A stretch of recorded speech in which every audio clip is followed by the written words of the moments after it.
Hello, everybody. Time to take a look at this week's study guide and to review Pastor Rufus's sermon, Jesus Includes the Excluded. And this was from the weekend of March 28th and 29th. Okay, let's get started.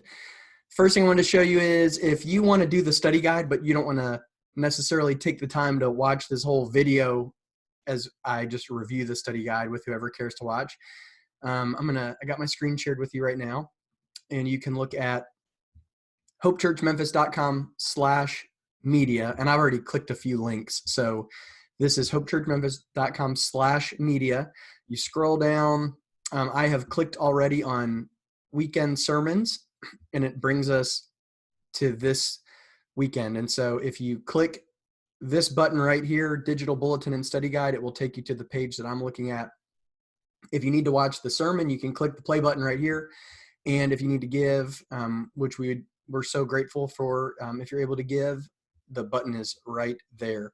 Also, toward the end of this video, there's two clips that provided some extra study guide discussion. One from Chad during the children's sermon and one from Daniel during during his prayer time. And so if you want to jump to the end, we'll probably talk about those for a few minutes, some additional study guide questions. But let's jump in for this week. If this is your first time going through the study guide with us, I've already scrolled down the digital sermon notes part of the page. And so if you missed any of the points that Rufus made during his sermon as he was sitting on his back porch, which was pretty fun, you can catch those right here. As we scroll down, there's a couple of announcements and things like that. So here we're at the study guide. The way it's set up is there's a couple of questions at the beginning just to kind of before the sermon kind of thoughts or initial thoughts. Then we go into break down each one of the sermon points or general discussions that he had, and then a couple of extra points at the bottom. And I would also add to the listen to portion this week that He Knows My Name from this morning was really, really awesome. And so you can check that out on the message. The full song is there. So getting to know our group this week. So we're talking about this woman is referred to a couple different ways. The Syro-Phoenician woman, she's known as the Canaanite woman, a Gentile woman. and the big point of the story today is that Jesus went out of his way to include someone who, according to Jewish custom, should have been excluded, and that Jesus really does that for all of us by the very nature that we are sinners, that without his intervention, we are excluded from the kingdom of God. And so as we get to know our group, or just kind of self-reflect today, if you're watching this just for your own study, share a time when you were left out of something and it has stuck with you even today. Is there anything in your life that you are consistently left out of? And I'm also going to jump down to the big question of the week right here, because they're kind of the same. And I know my immediate feedback is pretty much along these lines of both of these questions. So very basic, but worth thinking about. Why do some people get included and why do some people get excluded or left out? Consider the people in your own life. What types of welcome, what types of people are welcome guests in your life? What types of people are intentionally or unintentionally left out? And so if you want to take a second and pause and write down a few notes on your own notepad to consider those questions, I will share with you some of my thoughts on that, but this study guide is much better used if you actually take the time to answer the questions yourself. So go ahead and you can write down, pause for a second, and I will continue right now. So I've shared this a couple times in live videos and things of that nature, but I think the biggest left out moment of my life was the 7th grade basketball team. I was new to Memphis. I was looking for a group of friends. I put a lot of identity into my basketball skills, which were not very good. And I was very small, excuse me.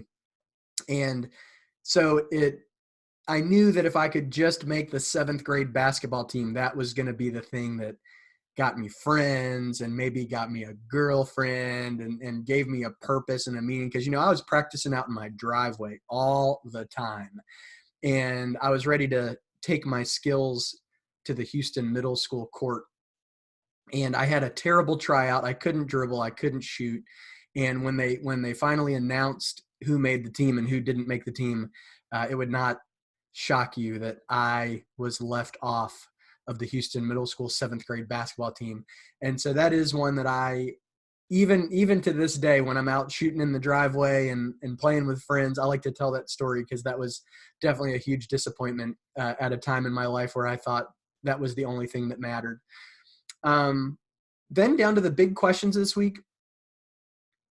People, I think I'll speak broadly about this, that a lot of times we surround ourselves with people who are very much like us, and a lot of times we exclude people who are not like us. And so if we come from a family of great means, it's likely that we surround ourselves with people of a similar lifestyle. If we are, if our family is in big need, a lot of times we resonate with that type of thing in other families. If you look around town, you notice that certain types of people groups kind of stick together, and it might be one demographic in one part of town and a different demographic in a different part of town. And so it just, in some ways, it's human nature to stick with people who you identify with and who you identify yourself with. And so I also think, just personally speaking candidly, I know that the people who are most welcome in my life, and you'll see the welcome guests, and you're welcome to pause and reflect on this for yourself, are definitely people that I trust and people that I know and people that I've been around. People that might get left out are people that I'm more, that I'm kind of new to, that I haven't spent a lot of time with yet, that I haven't built those trust bonds. And so maybe you can think about that for yourself and think, what types of people get left out of your life, and then why is the big question from here. And is it because of fear? Is it because of protection? Do you just not know how to reach out to people who are not like you? But obviously, when we're trying to be Christ followers and we're trying to do and live in a way that Jesus did, this story is pretty poignant in helping us understand what it's like to reach someone who is not from the same religion or the same cultural background. So initial thoughts, I always think this is an important question, because if you watch the sermon, you've heard me say this before if you watch any of these, but pastors spend a lot of time studying content, preparing content, in hopes that we just remember one or two things, big takeaways from their sermons. And so really important to just look back and think about what was the big point. So I'm going to let you pause the video, maybe jot down a note, what you think that would be for you, and then I'll share in a second. For me, definitely the thing that stands out the most is how far he traveled, and kind of seems like he went out of his way several days just for an encounter with this woman, just to be able to teach this specific this type of faith, so that his disciples could see it, so that he could share with them what type of gospel message that he wanted to be shared with other people. And so I would say my initial thought, that my main takeaway was how intentional Jesus was, how he dropped what he was doing and went out of his way to share this good news and to heal this girl. And so and then now that we're on our virtual study guide, you can't click here because this is a video. But if you go to the study guide, which I've already clicked on, but if you click this link right here, you can go click around yourself, and we're going to open up a map, because I love maps. And this is a modern day map. I didn't even tell you what this is. I didn't read the question, but this is a modern a modern day example or a modern day map of this area of Syro-Phoenicia / Canaan. And so if you're unfamiliar with these regions, as I was, and I needed to do some learning, this area of Lebanon right here, where you can see Tyre and Sidon is right north of it, used to be an area known as Phoenicia. And as you can see over here, this is Syria. So it was known as the Syro-Phoenician region. Also, this whole big area all around here was known as Canaan. And if you go back and read some of the stories from the Old Testament when the Israelites are engaging in wars and taking over, going into territories, a lot of times they're dealing with the Canaanites. And so that's this big region here. So sometimes she's referred to as the Canaanite woman. Sometimes she's referred to as the Syrophoenician. And if you look right here, we've got the Sea of Galilee, which we know where Jesus did a lot of his ministry. And as Rufus said, a 2 to 3 day walk up here to this area of Tyre and Sidon in the Syrophoenician region. And so you're welcome to play around with that link and do a little more exploring. I might have gotten myself in trouble here. I may have clicked too many links. Okay, we're back. Good. So that's your map study right here. If you're not watching this whole thing, you've probably already left, but just in case you're thinking about leaving, I want to point you down to this big question, which we put under for further study every week. It's about when engaging our unchurched neighbors.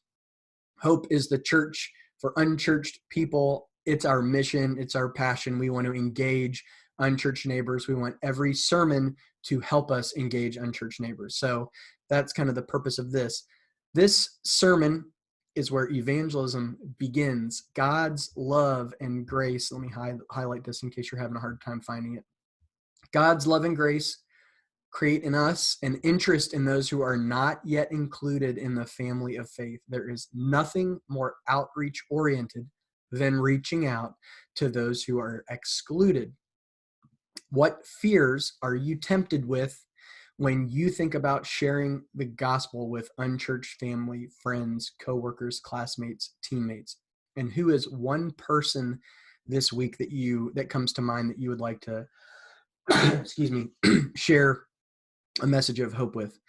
And that's a pretty loaded question, because if we were all fulfilling our personal missions in a way that we felt really good about it, I bet all of us would be a little bit more evangelistic, a little more outreach oriented, a little more brave when it comes to talking to unchurched family and friends. But a lot of times, everybody, myself included, we have these, we're worried that we don't have the right words to say, that we don't know where to start with them. And I would definitely say a simple strategy to overcome that is to just start a regular life conversation with somebody and see what types of things they mention, and see what types of things that they're dealing with and struggling with. And then it should be a pretty natural bridge to share some hope with them.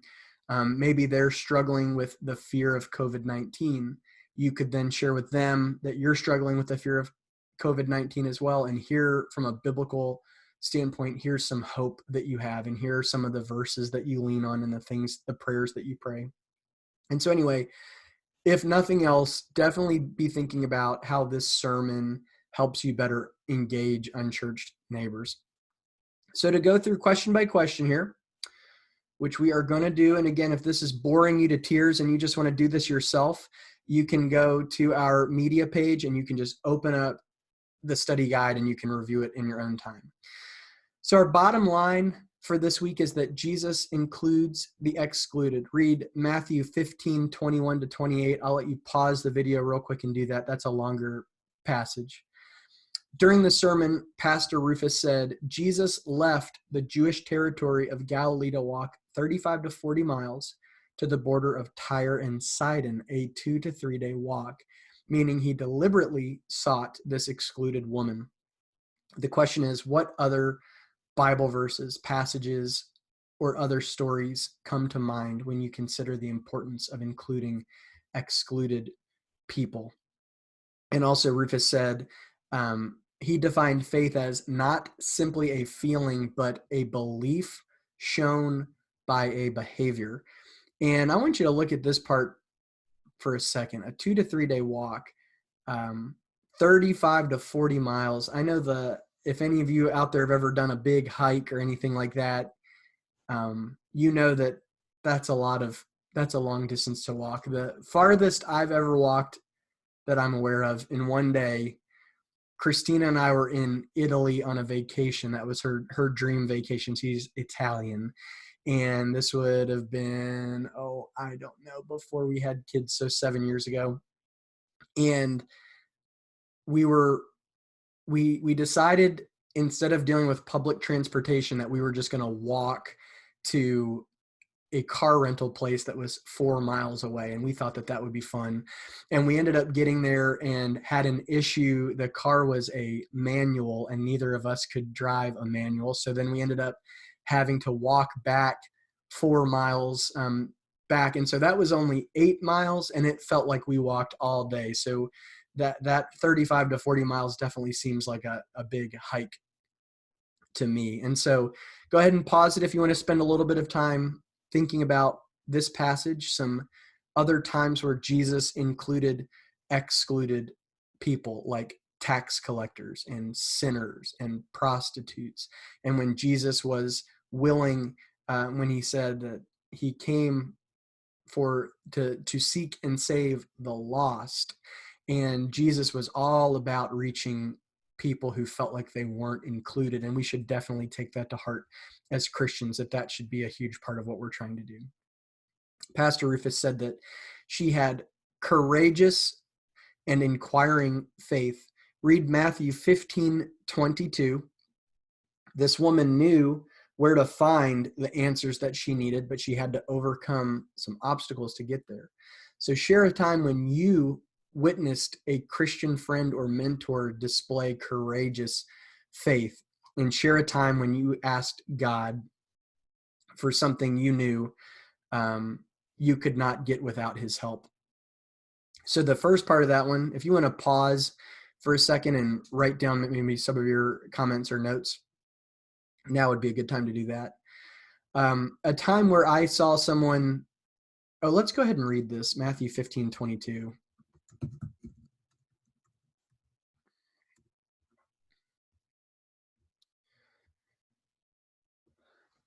Excuse me. We're going to read from the English Standard Version. And behold, a Canaanite woman from the region came out and was crying, "Have mercy on me, O Lord, Son of David. My daughter is severely oppressed by a demon." And so this woman was willing to approach Jesus, who was a Jew, and she knew that it was not likely that these two groups of people didn't interact with each other. So she knew that she was doing something courageous. I remember I used to be really, really self-conscious about how to interact with homeless people when I was younger in the faith. And I had heard certain people say, well, don't give them any money because they're just going to spend it on drugs. And I heard other people, or I watched other people give them money or food. And I just remember being down on a mission trip in Nassau one time, in Nassau, Bahamas. This was a trip we did in 2012 with our high school ministry back then. And the pastor, a guy named Pastor Bryn McPhail, and if in the off chance that Pastor Bryn sees this on Facebook, I would like to just say hello and I hope you're doing well. But Pastor Bryn, obviously there's a large homeless population in Nassau. It's known for its cruise ships, but once you get away from the tourist areas, there's a lot of poverty in the city limits of Nassau. And Pastor Bryn had pockets full of McDonald's coupons that he could hand out to people and little snacks that they could have. And I just thought that was such a creative way to provide for some of the needs of someone without maybe giving them resources that they could spend on something that they didn't need. And so that was definitely something bold and courageous that I've seen. And then share a time when you asked God for something you knew you could not get without his help. And there are countless examples of that for me. When I was coming out of college, I knew I wanted to do ministry. I designed my own degree, the religious musician's business degree. And I don't know what I was thinking. I was thinking I already have these music credits and now I need to try to get some religion credits because I decided that I wanted to work for a church or be in ministry. And so, yeah, over that whole season, I needed a job, and my degree wasn't really conducive to that. And I didn't have a lot of experience outside of just being an intern. And so countless other ways, from how I ended up finding my wife, Christina, and just all these different things I can think of. So go ahead and pause and think for yourself a time when you absolutely had to have God's help to get something that you needed. All right. She had a persistent and a scrappy faith. Read Matthew 15:24-27. For this point, I just want to do a whole bunch of Bible study. And excuse me, I think that I'm not going to read all these individually. I would actually love for you to just take a moment and go through these one by one. I am planning on doing an additional Bible study this week on maybe for next Sunday morning. That's going to talk about asking God. And all of these verses talk about the different ways that we should ask God and what's the right way and what are some wrong ways. And so I'm not going to go through these one by one. I'm going to let you do this as a Bible study. And I would love for you to just crack open your Bible or open up a new tab and start looking through all these passages. Rufus, at the end of his sermon, you could go back and look at this. He had 4 application points. And so a couple of those are right here. But he asked a big question, and it really resonated with me, and I'll tell you why. So he said, am I being too selfish during this COVID-19 season? In addition to praying, what tangible action can you take to lift the burdens of those suffering more than yourselves? And let's go ahead and look at these 2 verses real quick. 1 John 3:17.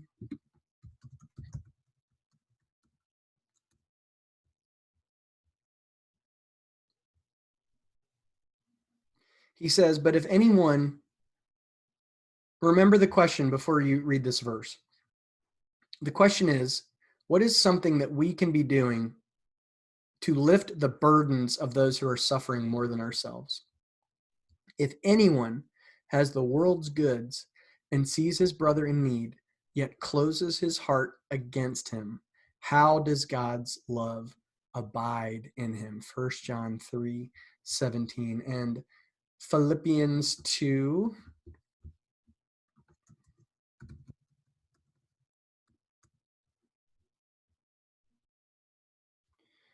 These first 4 verses right here. Therefore, if you have any encouragement in Christ, any comfort from his love, if any fellowship with the Spirit, if any affection, and compassion, then make my joy complete by being like-minded, having the same love, and being united in spirit and purpose. Do nothing out of selfish ambition or empty pride, but in humility consider others more important than yourselves. Each of you should look not only to your own interests, but also to the interests of others. So when you consider that verse and that passage, let it help you answer this question. And I will say for me, very personally, I love thinking about this because a lot of times when I've been praying the last couple days, as selfish as this sounds, the only people I can think about are myself and my family. And that is not God's intention. God tells us to pray for all people. And I believe the verse you can go look at is First Timothy 2:1. Pray for all people.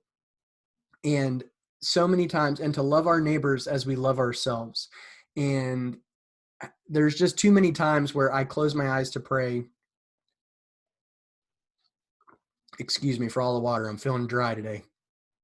I close my eyes to pray, and I can only think about the things that I need, or the way that I'm feeling, or the things that my family needs, or conflict happening within my family, or just any type of stuff like that. And so if you are finding yourself like that, I would just definitely say take a moment to pause and think about, am I being too selfish during this COVID-19 season? Study guide extra. I always love for you guys to go check out our Twitter page. All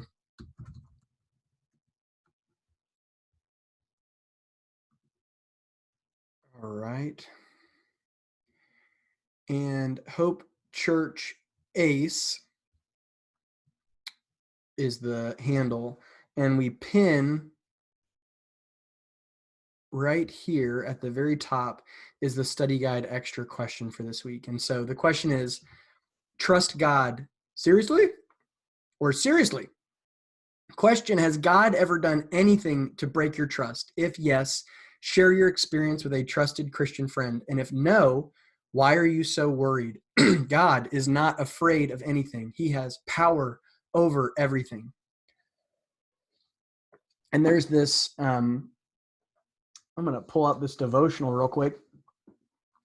This is a good one. It's called, oh, my green screen's catching this book here, but it's called New Morning Mercies by Paul David Tripp. And in that devotional from March 26th, he says this right here: God is not confused. He surely does have your best interest in mind. Today, your heavenly Father reaches down to you and says, I know you don't understand all that you face, but remember, I love you.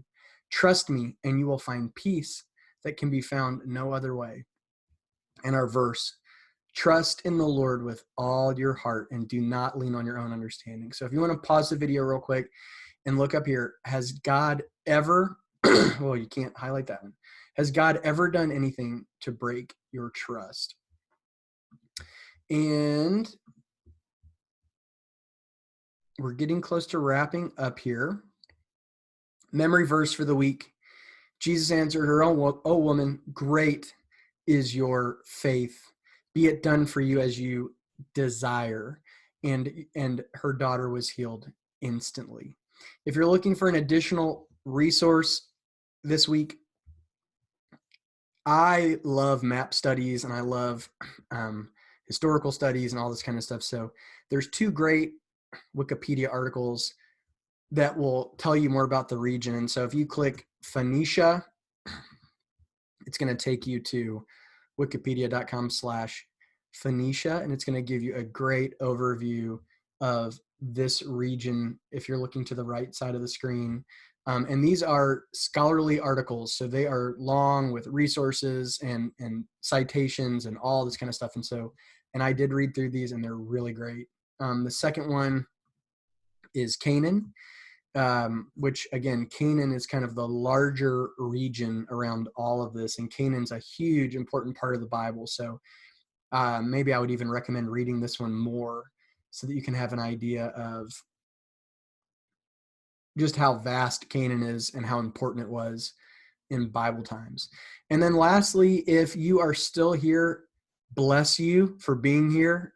This was a long video, and I hope that you're enjoying studying. I love writing these, and I love studying this stuff myself. So if you're the type of person that can bear through something like this, thank you. And you can just click right down here. It'll open up your email browser, and you can write a little email to me with what you thought about this, or what stuck out from the sermon to you. And that's just taken a good long time. So we're going to click back here for a second. How about this little question that Chad asked? It's kids sermon time. So if you've got kids around, you gather them on the screen so they can pay attention. And if you don't have kids, just sit back, relax, and enjoy a little bit of God's truth. All right, kids, we're diving straight into the Bible today in Matthew 15. We're looking at a time in which a woman comes up to Jesus asking for help for her daughter. Here's the crazy thing, though. This woman is from the land called Canaan, right? But Jesus is from Israel. So back in Jesus' day, if you were an Israelite, you probably thought the Canaanites weren't very valuable or important. So she was probably feeling that way too. Have you guys ever felt that way? You ever felt like you weren't important or you weren't valued? So if you're following along on social media, I asked you guys to have a dollar raise. So go ahead and bring that out. We're going to use this illustration. Go ahead and fill it, see what it's made of. Think about all the things that you can buy with this dollar. Now, I also have a coin here that you probably don't have. It's got Abraham Lincoln's head on it. It's a little bit bigger. So I ask you a question. Which one's more valuable, this bill or this coin? It's kind of a trick question. They're both the same value. This is a dollar bill and this is a dollar coin. You see, just because they're made differently or maybe come from different areas doesn't mean that they don't have the same value. We sometimes do the same thing with people. Just because they look different or they come from a different place, we sometimes think that other people are more important than us, or we think that we're more important than them. You see, we know something about God, and she knew something about God that others don't. That his love stretches to everybody, especially those that felt unimportant or unloved. So the next time that you feel that way, think about this story and think about how our value is in God's hands. So grab that dollar again, look at the back, and it says, "In God we trust." Think about how our value is in trusting God and not in the hands of people. Amen. So there's some great extra study guide, whether you have kids or whether that's just for you, made from different things, but worth the same amount of money. They look different, but they're worth the same. I love that point, Chad. Great job. And then Dan's prayer definitely, I thought, had some great content in it for us to consider. You know, if you're anything like me, these last couple of weeks have been full of just all kinds of fear. I can't tell you the amount of times I've heard people say, it's going to get worse. We're only at the beginning of the curve. It's going to get worse before it gets better. For one moment, I want you to think about whatever area it is dwelling in your thoughts, is worrying you. I want you to think about what it will look like to see God move in that area. My prayer has been full of wanting to see God move in my own life, wanting to see it move in my kids' lives, in my wife's life, in my family's lives, in our world. You know, more than ever, right now, we need to see God move mountains in our lives. So during this next song, think about whatever it is. As you stand or sit in your living room, as you think through whatever cares have been burdening you, have been weighing you down, just think about how faithful God is and pray that you will see mountains move. So some great thoughts from Dan, and just dealing with fear and the things that we hear on the news and just the pressures that I know Dan's got young kids like I do, and just leading your family and wanting to lead faithfully, but at the same time, just facing fear head on with the confidence that God gives us. And so again, if you wanted to watch the sermon in full, you can click right here to the right of the page on that play button, hopechurchmemphis.com/media, click on the sermons, digital bulletin, and giving. I hope that also, I'm just going to do this because if you've made it this long, I mean, come on, you're doing great. And since I have you, I have a person that's a high buy-in person. And so you may want to even watch more after this. So /media page, you've probably, if you've been here, you've already seen that people are putting up all of these different options. And so if you look under Hope Student Ministry, you've got a couple of messages from, I think, our junior high team are on there right now. And so you can just be clicking around and seeing what all we're putting up there, and also keep up with everybody's social media streams. There's a lot of live streaming going on through the Hope Facebook page and other stuff like that. So thank you for your time today. I'd love your feedback. If you made it this far, thank you. And I will look forward to seeing everybody sometime soon. Thank you very much.